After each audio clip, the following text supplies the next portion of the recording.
السلام عليكم ورحمة الله وبركاته. أهلا بكم في فيديو جديد من قناة ميكس على يوتيوب. النهاردة إن شاء الله هنتكلم عن حدث مهم جدا جدا هيبدأ خلال يومين بالظبط من النهاردة، وبالتحديد يوم 14/6، وهو زي ما حضراتكم شايفين كأس الأمم الأوروبية. شايفين طبعا الدون منور وهاري كين ولوكاكو وكمان امبابي. فطبعا هو حدث عظيم لأنه بيتكرر كل 4 سنوات، وهو كأس الأمم الأوروبية اللي هتقام إن شاء الله في ألمانيا ابتداء من يوم 14/6.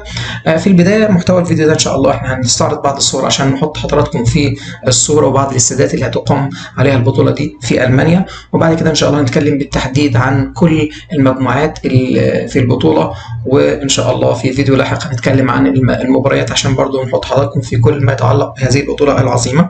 ولكن تعليق في أقل من دقيقة، طبعا الاتحاد الدولي أو الفيفا بيصنف البطولة دي كتاني أقوى بطولة على مستوى العالم بعد كأس العالم، وطبعا الاثنين دول بيقاموا كل 4 سنوات. ولكن انا رايي الشخصي بصراحه، طبعا انا مش بفرضه على حد، انا شايف ان اليويفا تشامبيونز ليج او دوري ابطال اوروبا للانديه اللي بيكون فيه الريال والبارسا واتلتيكو مدريد، بيكون فيه ارسنال، ليفربول، بيكون فيه مان سيتي، مان يونايتد، بيكون فيه ممكن توتنهام احيانا، وبيكون فيه طبعا دورتموند، بيكون فيه البايرن ميونشن، بيكون فيه البي اس جي اللي هو دوري ابطال اوروبا. طبعا انا شايف ان ده اقوى بطوله، وانا شايف ده لانه البطوله دي بتاعت الانديه اللي بتقام كل سنه، وطبعا احنا محظوظين انها بتقام كل سنه، بيكون فيها اللعيبه الافزاز كلهم بتوع اوروبا، وكمان اللعيبه العظماء بتوع امريكا اللاتينيه الحريفه اللي هم الارجنتينيين والبرازيليين ومن تشيلي ومن باراجواي واوروجواي، والناس الحريفه اللي هم طبعا بتاعونا على مر الاجيال. اللعيبه اللاتينيين كمان بيكون فيها اللعيبه الاقوياء في افريقيا، وكمان حتى اللعيبه المميزين في اسيا زي سون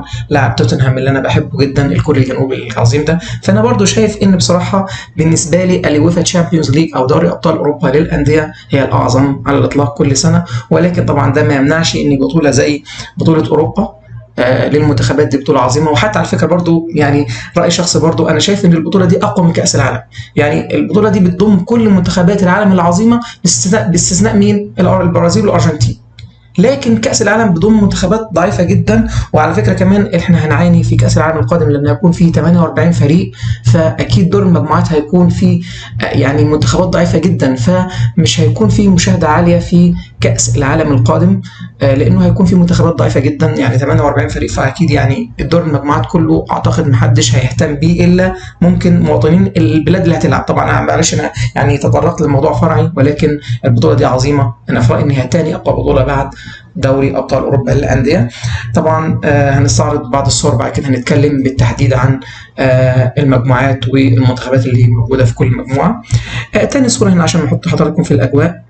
طبعا شايفين هاري كين، فان دايك، شايفين امبابي، وطبعا اللعيب الجميل اللي انا بحبه صاحب اللمسه السحريه لاعب المان سيتي اللي هو دي برويني والبلجيكي. طبعا في صوره انا مش عاجباني لانه ما ينفعش اصلا حد يتحط قبل الدون. انا على فكره من عشاق ميسي، يعني لو سألتني عن مين أفضل لاعب في التاريخ ممكن أقول لك مارادونا أو ميسي، ممكن أميل شوية ناحية ميسي، ولكن كريستيانو ده لاعب خارق بصراحة. فما ينفعش أي حد، حتى لو كريستيانو كبر ودلوقتي برضه مبابي يعني لسه ممكن نقول إلى حد ما في بداية مشواره، ما ينفعش حد يتحط قدام كريستيانو. ففي اعتراض مني على إن مبابي يكون قدام كريستيانو. وطبعا في بيلينغهام اللاعب الريال العظيم الانجليزي، فطبعا ده صوره كمان. طبعا هنا بعض يعني المنتخبات اللي موجوده في كل مجموعه، ولكن نستعرض المنتخبات ان شاء الله بالعربي بالتحديد. وطبعا دي بعض الاستادات اللي هتكون موجوده في البطولة. ففي هنا مثلا استاد لايبزيج، في استاد في برلين، في استاد في مثلا هامبورغ، في شتوتغارت، في بعض الاستادات المشهورة اللي احنا عارفينها. طبعا في برضو اليانز ارينا في ميونخ. ده بالنسبة للمقدمة، وإن شاء الله دلوقتي هنتكلم عن المجموعات بالتحديد، فلا تذهبوا بعيدا، وما تنسوناش من اللايك والاشتراك والمتابعة لو فيديوهاتنا بتعجبكم، و don't go away، ما تروحوش بعيد يعني. دلوقتي هنستعرض فرق كل مجموعة. طبعا المجموعة الأولى طبعا فيها الدولة المضيفة ألمانيا والمجر، طبعا دولة بوشكش العظيم. طبعا في اسكتلندا وسويسرا اللي فيها شاكيري، وفيها برضو بعض اللعيبة العظماء، فطبعا مجموعة برضو مش وحشة. تاني مجموعة عندنا فيها طبعا إيطاليا وأسبانيا والبانيا وكرواتيا. طبعا المجموعه دي مجموعه موت، يعني احنا نتخيل ممكن يكون واحد من الثلاثه الكبار اسبانيا وايطاليا وكرواتيا او كرواتيا مش موجودين في الدور القادم، فطبعا دي مجموعه صعبه جدا. طبعا البانيا اعتقد انها ممكن تكون الحصاله بتاعت المجموعه، ممكن تبقى الحصان الاسود بتاع البطوله.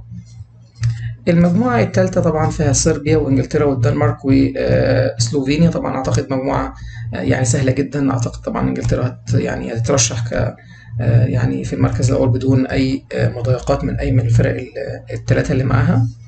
المجموعة الرابعة طبعا دي مجموعة الموت فعلا، يعني فعلا فعلا فعلا. طبعا فيها هولندا وفرنسا، طبعا يعني اتنين من القوى العظمى في الكرة العالمية. طبعا معهم النمسا وبولندا طبعا مع ليفاندوفسكي. طبعا اكيد برضه هتكون برضه في منافسة، يعني المنتخب البولندي مش ضعيف. طبعا النمسا ادينا في كتير ما شفناهاش في بطولات كبيرة، فبرضه يعني عودة كبيرة ان شاء الله للمنتخب النمساوي.